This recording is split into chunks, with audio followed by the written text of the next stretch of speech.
All right, welcome into another edition of BT's Mailbag. I am BT. This is Meat handling all the questions. And thank you for submitting your questions at 101ESPN.com. BT's Mailbag. If you didn't get in this week, make sure you get in next week. We're going to keep doing this. We're having a blast. Thanks for all your questions. Meat, fire away. All right, Tim from Fairview Heights, Illinois, BT, wants to know what the Cardinals are going to do, what Fox Sports Midwest is going to do this year. No fans. Is crowd noise going to be pumped into games? Yeah, so it's been weird. Have you been watching games like so far, like the inter-squad games? You hear it, it kind of sounds like white noise. You're watching the game and it's different, but I do feel like it's even more eerie when there's nothing. So there's a couple things with it. Yes is the answer. I mean, there is going to be pumped in noise, and every team is going to use it. It's not like, hey, this team wants to, this team doesn't. Every team has to. It's going to be mandated by Major League Baseball. And actually, the fun thing is everybody's got the same soundtrack. Everybody's got the same thing. Everybody's got the same button for single, double, triple, home run. So no, there's not going to be any booing the Astros soundtrack. That's not part of it. And I believe that the soundtrack, and don't quote me on this, but go ahead, it's from MLB The Show, the video game. Nice. I think that's where all the audio ends up coming from. So there will be walk-up songs for players. You'll have that. You'll also have the players be announced. Our guy U-Man, all right?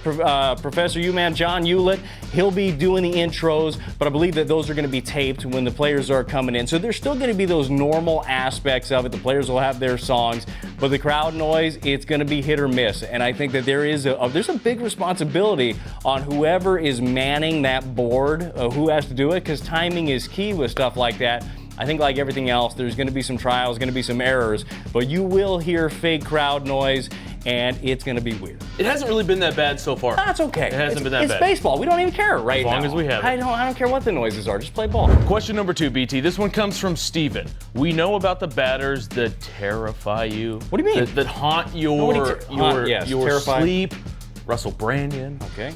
Ivan Hernandez. One time. Derek Lee got you on TV and you're still terrified of him. Yeah. Is there a batter that you would just be terrified to see storm you on the hill? Okay. Look, you named 3 guys that I didn't really want anybody to come after me. And he did mention Derek Lee getting me on TV. I get texts and tweets at least once a month of people saying, hey, I saw you on ER.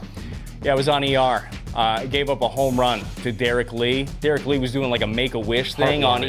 Yeah, and the little kid's like, Derek, would you hit a home run for me? And Derek's like, oh, I'll try, buddy. And then you see me hanging a slider. He hits it on the Waveland, and I get on ER. I've gotten 0 residual checks. But Derek Lee's not the guy that I was thinking about. I got 2 top of mind that I wouldn't want to see come after me. One of these guys I did hit, and I swear I thought he was coming. Fortunately, he yelled at Tony instead because he thought it was on purpose. It was not. That one is Prince Fielder. Prince Fielder, man. I know that you might have seen Prince on the surface and say, oh, look at him, he's just that big guy. Dude, that big guy was just muscle. That's all he was. And nicest individual ever, but when you start playing ball, well, I thought he was going to try to kill me one time. He leaned over the plate a little bit too far. I threw a fastball a little bit too high and tight, caught him in the neck. Luckily, I didn't throw hard enough to hurt anybody. He was mad at Tony, not mad at me. Wasn't Tony's fault either. I hit him, but I wasn't going to tell Prince at the time. That's one.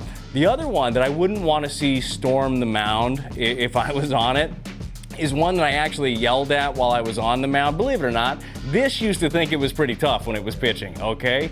And this particular batter was taking forever to get into the box.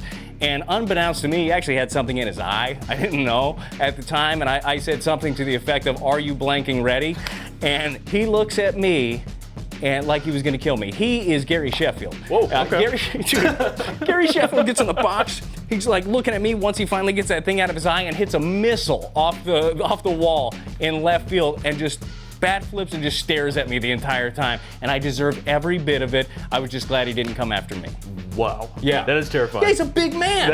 A big aggressive swing. Hey, I'm stupid. At least he didn't hit it off your face. That's true. Been there, done that too. Question number 3 comes from Michael. Michael wants to know about locker room and clubhouse shenanigans. I'm sure you've been a part of a few here and Yeah. there. What's your favorite or one that sticks out? Man, there's so many. There's so many different locker room ones. I'll give you one that wasn't necessarily in the locker locker room, but it was more of a fun on the road thing. All right, so there is like an ongoing prank. This has been happening forever, where the rookies are always like last. Like you know your role and you're last anything you do. Okay, and that means getting into the hotel. You let the veterans go first. They get their room keys and they head up to their room and go, and you just wait. You wait your turn.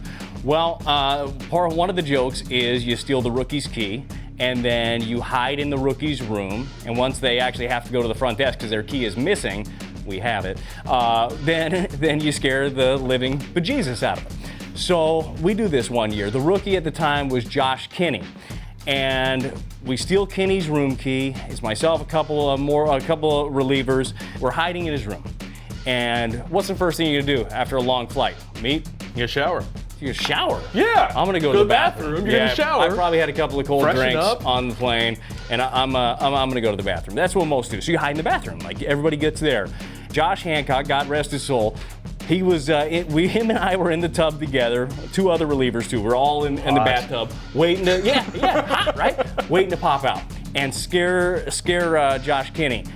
10 minutes go by. He ain't there. 15 minutes go by. He ain't there. Finally, Hancock calls him and says, "Josh, where you at, man? We're gonna go to dinner." He says, "I'm in the lobby." So what do you mean you're in the lobby? You're not gonna go to your room first? He's like, "I already went to my room. I'm down and I'm in the lobby." Josh looked at us and said, "Guys, we're in my bathtub."